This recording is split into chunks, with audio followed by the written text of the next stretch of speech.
15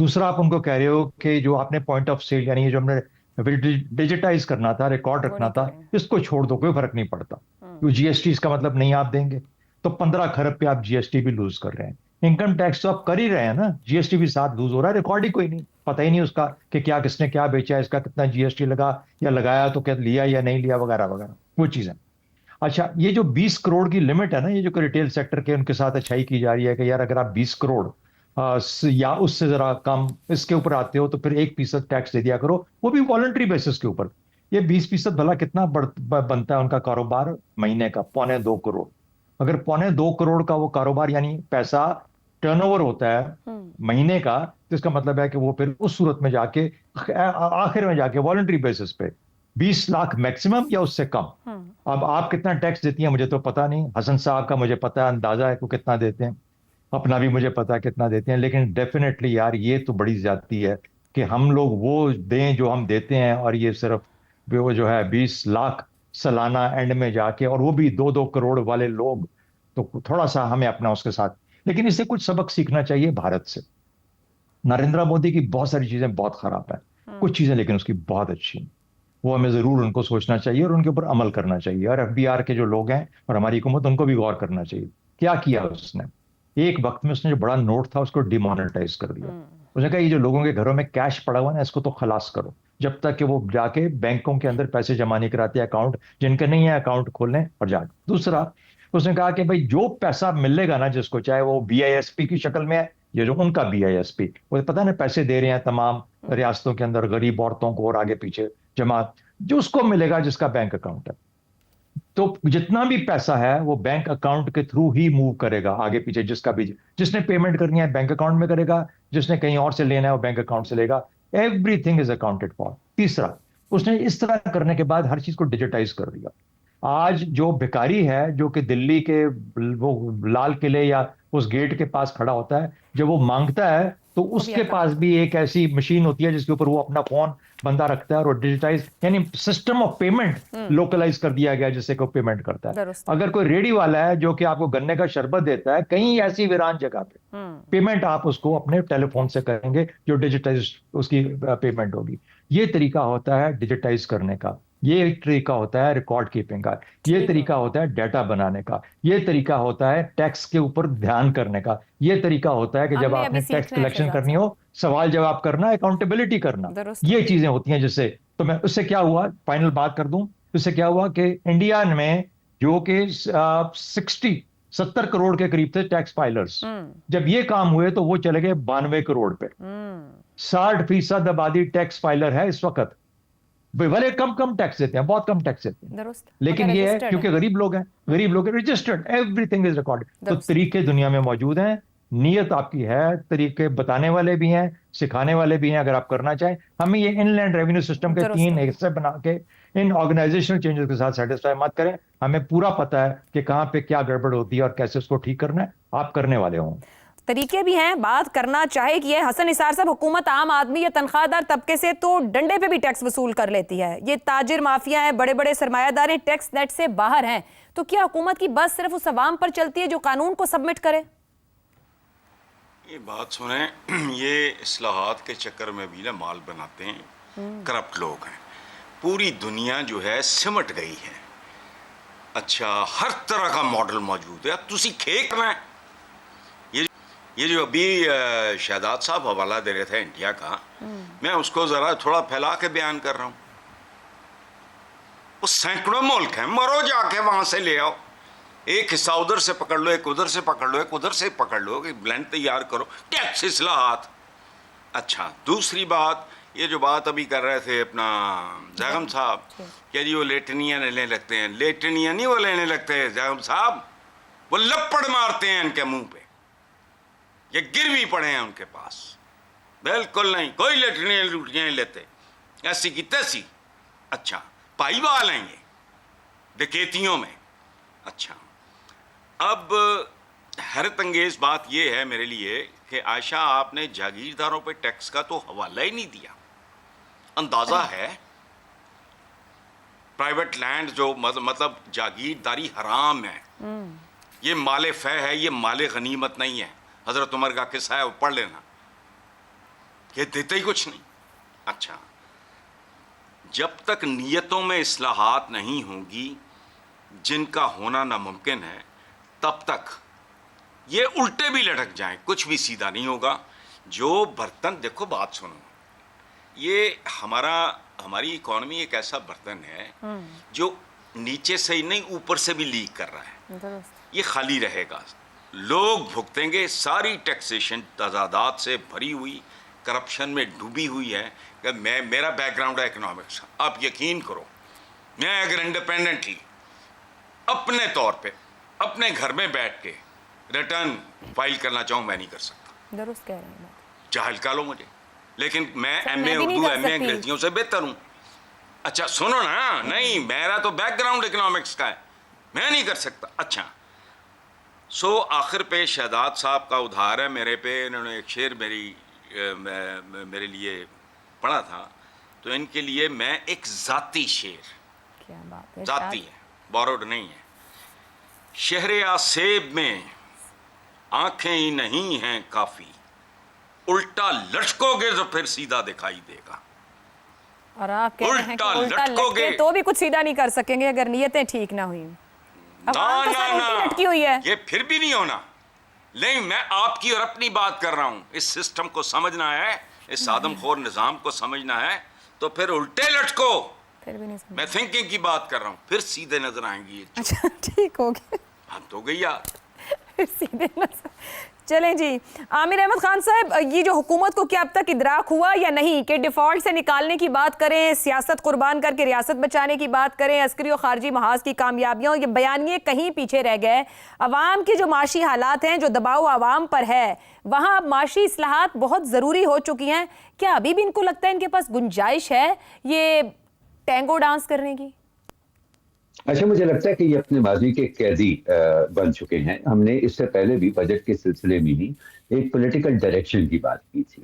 اب ذرا اس کے ایلیبریٹ کرنے کا وقت آ گیا جی کہ وہ پولیٹیکل ڈائریکشن کیا سیٹ ہوئی تھی پاکستان کے اندر. جب پاکستان بنا تو صنعت کو فروغ دینے کے لیے, اور یہ ایک باقاعدہ اکنامک تھیوری ہے کہ کمزور صنعتیں جو ہے ان کو آپ کچھ انسینٹیو دیتے ہو, کچھ سبسڈیز دیتے ہو, کچھ چھوٹ دیتے ہو. ان کے لیے ایک لفظ ہے انفنٹ انڈسٹریز, ان کو کہا جاتا ہے, نومولود صنعتیں. اور اس کی سوچ یہ ہوتی ہے کہ 10-15 سال ان انسینٹیوز کو استعمال کر کے یہ بڑے ہو جائیں گے, اپنے قدموں پہ کھڑے ہو جائیں گے, پھر ان سے یہ چھوٹ لے دی جائے گی اور پھر وہ دوسری نئی انڈسٹریز کو دی جائے گی. اب ہم 78 سال ہو گئے ہیں عائشہ, ہم بڑے ہی نہیں ہو رہے ہیں. اور اس دوران کلچر کیا پیدا ہوا ہے کہ اس ایک بنیادی ڈیسیژن کو دیکھ کے اب پاکستان کا ہر ایک طبقہ کہنا شروع ہو گیا ہے کہ اچھا جی ہم سے ٹیکس لینا تو بتائے آپ ہمیں دیں گے کیا. وہی چھوٹ, وہی سبسڈی کا کلچر. سیلری کلاس اس سے باہر ہے, اس کا تو ایئر سورس کٹ جاتا ہے, اس کے تو بس میں ہے کچھ نہیں. لیکن جتنے بھی باقی, چاہے وہ ایگریکلچر کا شعبہ ہو, چاہے وہ ٹریڈ کا شعبہ ہو, اور خاص طور پہ ٹریڈ کا شعبہ ہو, وہ کہتے ہیں جی ٹیکس لینا تو بتائے آپ ہمیں دیں گے کیا. اب اس کا مطلب ہے عائشہ کہ ساری دنیا ایک طرف چل رہی ہے, ڈیجیٹائزیشن کے ذریعے وہ ہر چیز کو ڈاکیومنٹ کر رہی ہے, جو کہ ایک بنیاد ہے اس دنیا کی ترقی کرنے کی وجہ. اور ہم ترقی کے نام پہ اس سے بالکل ریورس ڈائریکشن میں جا رہے ہیں. تو دیکھیں یہ سوال جو اس پالیسی کے اوپر آیا ہے نا, وہ یہ نہیں ہے میری نظر میں کہ یہ نظام جو ہے وہ مؤثر ہوگا یا غیر مؤثر رہے گا. میری نظر میں بنیادی سوال یہ ہے کہ یہ نظام جو اب یہ جو اس طرح کا جو سوچ ہے, یہ جو ایٹیٹیوڈ ہے اپنے ماضی کا قیدی رہنے کا, جو ایک انرشیا ہے ہمارے اندر, ہمارے حکمران طبقے کے اندر, وہ پاکستان کے لیے کس قدر خطرناک ثابت ہوگا. اور یہ سوال جو ہے, یہ میرا خیال ہے حکمرانوں کو اس کا جواب, ہم لوگوں کو تو پتہ ہے جی, لیکن ان کا خیال ہے کہ وہ جس جگہ پر بیٹھے ہوئے ہیں وہ اس کے جواب کو ٹال کر اور اس کے کانسیکوینس سے آزاد رہ سکتے ہیں. مجھے تو نہیں لگتا کہ ایسا ہو سکتا ہے کہ آپ ایک ملک کی معیشت کی جڑیں کاٹ دیں. اگر آپ ڈاکیومنٹیشن اور ڈیجیٹائزیشن ختم کرنے کی, تو کہاں حکمران خطرہ فیل کریں گے؟ جب آپ خود کہہ رہے ہیں کہ جڑیں کاٹ دیں, تو حکمرانوں کو پھر بھی خطرے کا احساس نہیں ہے.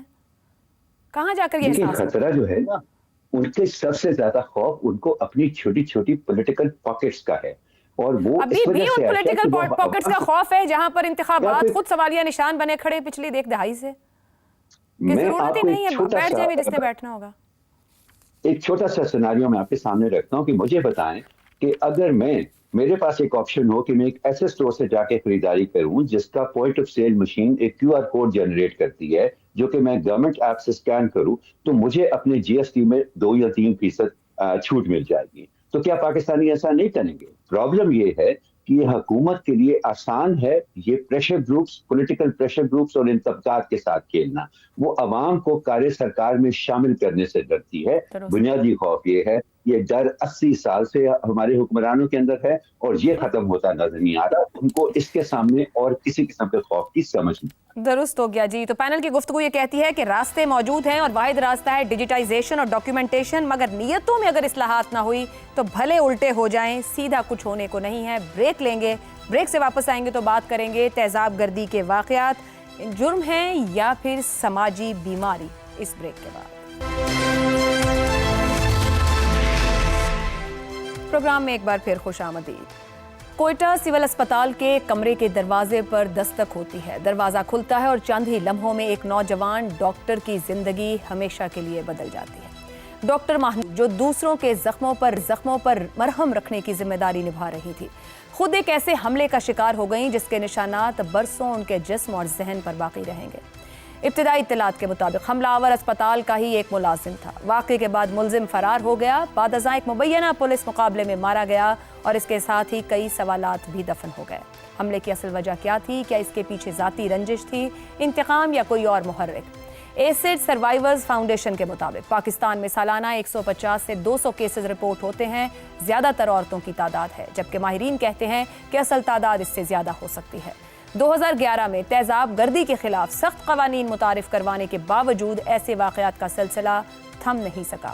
حال ہی میں سپریم کورٹ نے خاتون پر تیزاب پھینکنے والے مجرم کی سزا برقرار رکھتے ہوئے حکومتوں کو متاثرین کی بحالی، خصوصی فنڈز کے قیام اور تیزاب کی فروخت پر مزید سخت نگرانی کی سفارش بھی کی ہے. عدالت کے مطابق بعض پہلوؤں سے تیزاب گردی قتل سے بھی زیادہ سنگین جرم ہے، کیونکہ متاثرہ شخص عمر بھر اس کے اثرات جھیلتا ہے. پاکستان میں خواتین کے خلاف تشدد کے واقعات کے بعد بحث یہ ہوتی ہے کہ خاتون کہاں تھی، کیوں تھی، کس کے ساتھ تھی، کپڑے کیا تھے، لیکن مسئلہ جگہ کا نہیں، ذہنیت کا ہے. ایک ایسی ذہنیت جو عورت کو انسان نہیں بلکہ اپنی ملکیت سمجھتی ہے، جو انکار کو توہین، آزادی کو بغاوت اور خود مختاری کو چیلنج سمجھتی ہے. اور جب اس ذہنیت کو اپنی مرضی کا جواب نہیں ملتا تو کبھی گولی چلتی ہے، کبھی تشدد ہوتا ہے اور کبھی تیزاب پھینکا جاتا ہے. کیا کسی بھی عورت کو یہ فکر ہونی چاہیے کہ کسی کی انا یا ضد اس کے مستقبل کو بگاڑنے کی وجہ بن سکتی ہے؟ کیا خواتین کی کامیابی، خود مختاری یا صرف نہیں کہنے کا حق اب بھی لوگوں کے لیے ناقابل برداشت ہے؟ آخر کیوں عورت کی زندگی کا آسان ترین نشانہ بن جاتی ہے؟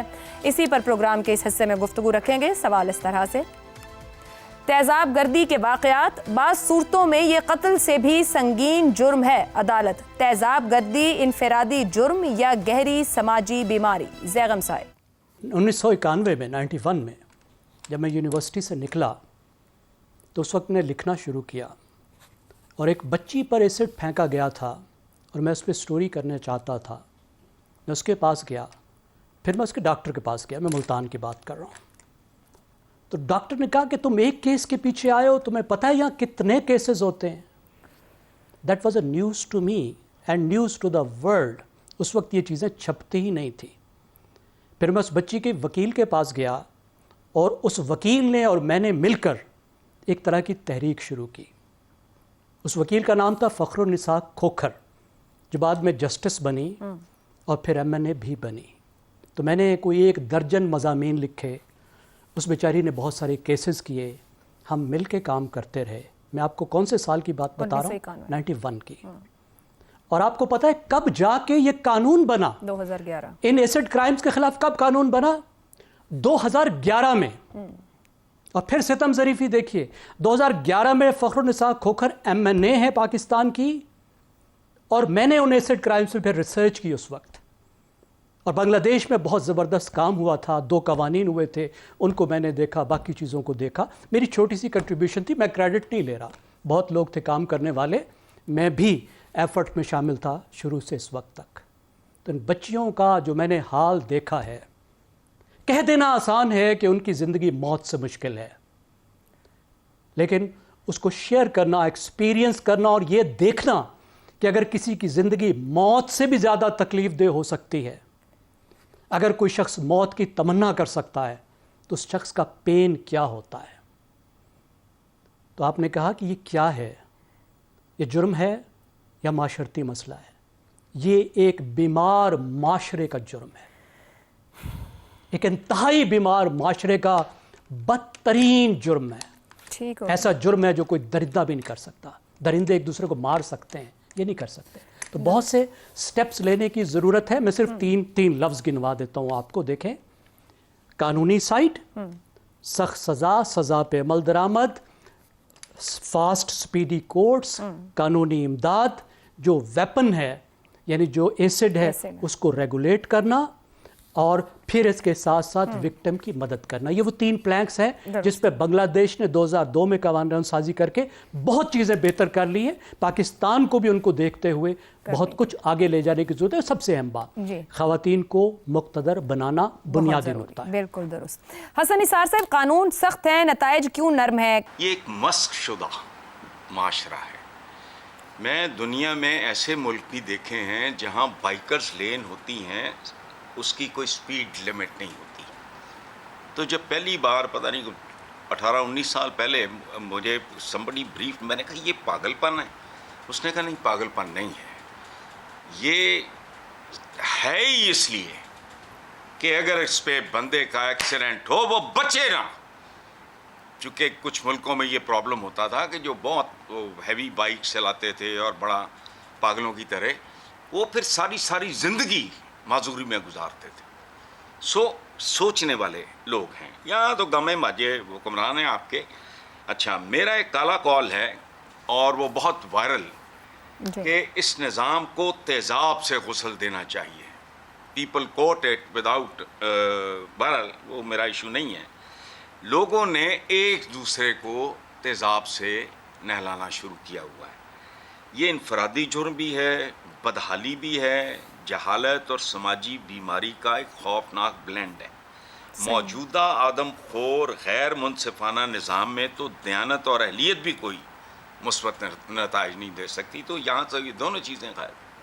ٹھیک ہو گیا جی، ایک بریک یہ انٹر ریلیٹڈ ہیں۔ جی صحیح، درست ہو گیا حسن صاحب۔ ایک بریک لیتے ہیں، بریک کے بعد آئیں گے۔ عامر احمد خان صاحب، اسی واقعے کا ایک اور زاویہ بھی ہے، سوال کا جواب دیجیے گا۔ جو ملزم تھا وہ مبینہ پولیس مقابلے میں مارا جاتا ہے، انصاف ہے، انصاف کے عمل سے فرار ہے، یا عدالتی عمل کو فوری انجام میں بدلا جا رہا ہے اس پوری صورتحال کے اندر، کہ سچ کو چھپا دیا گیا؟ ڈیسپریٹ میئر ہے نا عائشہ، کیونکہ آپ کو پتا ہے کہ آپ کا نظام جو ہے وہ اس طرح کے معاملات، ان سے زیادہ سنجیدہ، ان سے کم سنجیدہ کسی بھی قسم کے جرائم میں وہ انصاف فراہم کرنے کے لائق ہی نہیں رہا۔ اور یہ حل اس لیے نہیں ہے عائشہ کیونکہ اس سے اگر آپ نے ایک مجرم کو ختم کر دیا اس معاشرے میں سے، تو کیا اس سے وہ سوچ بھی ختم ہو گئی ہے جو اس طرح کے جرائم کو جنم دیتی ہے؟ ظاہر ہے کہ وہ تو نہیں ختم ہوتی ہے۔ دیکھیں، میری اس کے بارے میں ایک تھیوری ہے عائشہ، یہ پاکستان کے اندر جو اس طرح کا بیہیویئر ہے نا، ہمیں کہا جاتا ہے، ہماری ڈیموگرافی کے بارے میں کہا جاتا ہے کہ 70% پاکستانی جو ہیں وہ 30 سال سے کم عمر کے ہیں۔ اب ان 30 سالوں کا مطلب کیا ہے؟ ہم نے افغانستان 80 کی دہائی میں افغانستان سے شروع ہو کے 90 کی دہائی میں کشمیر، اور پھر اس کے بعد یہ صدی شروع ہوئی تو وار آن ٹیرر، اس کے بعد انڈیا، اور اب پھر افغانستان۔ یہ 70% پاکستانی جو ہیں انہوں نے کبھی امن کا ماحول دیکھا ہی نہیں ہے۔ ان کو یہ پتہ ہی نہیں ہے ذہنی طور پر کہ ایک پرامن معاشرہ جو چین اور سکون کی زندگی بسر کرتا ہے وہ معاشرہ ہوتا کیسے ہے۔ اس لیے، اور اس کا ایک چیز ہمیں یہ نظر آتی ہے کہ ہم اختلافات کو، ہمارے ملک میں دشمن کی اتنی بات ہوتی ہے۔ اچھا، میں بہت دنیا میں پھرا ہوں اور بہت لوگوں پہ جگہ پہ میری دوستیاں جاری ہیں، میں نے کسی اور ملک میں دشمنوں کی اتنی زیادہ ذکر نہیں سنا جتنا کہ میں پاکستان میں سنتا ہوں۔ اور مجھے لگتا ہے کہ پاکستان میں اختلافات، چاہے وہ سیاسی ہوں، چاہے وہ ذاتی ہوں، چاہے وہ جذباتی ہوں، وہ ان اختلافات کو دشمنی سمجھ لیا جاتا ہے۔ تو یہ ایک معاشرتی سطح کی ایک ذہنی بیماری میں بدل چکی ہے یہ سوچ، اور جب تک آپ اس کے بارے میں کچھ نہیں کرتے نا، تو یہ اکا دکا واقعات میں آپ مجرم کو مار دیں یا ہم اس کے اوپر میڈیا میں بیٹھ کے لمبے تبصرے کر لیں، میرا نہیں خیال کہ اس سے کوئی تبدیلی آنے والی ہے۔ انفارچونیٹلی یہ پورے پاکستانی معاشرے کی ایک بنیادی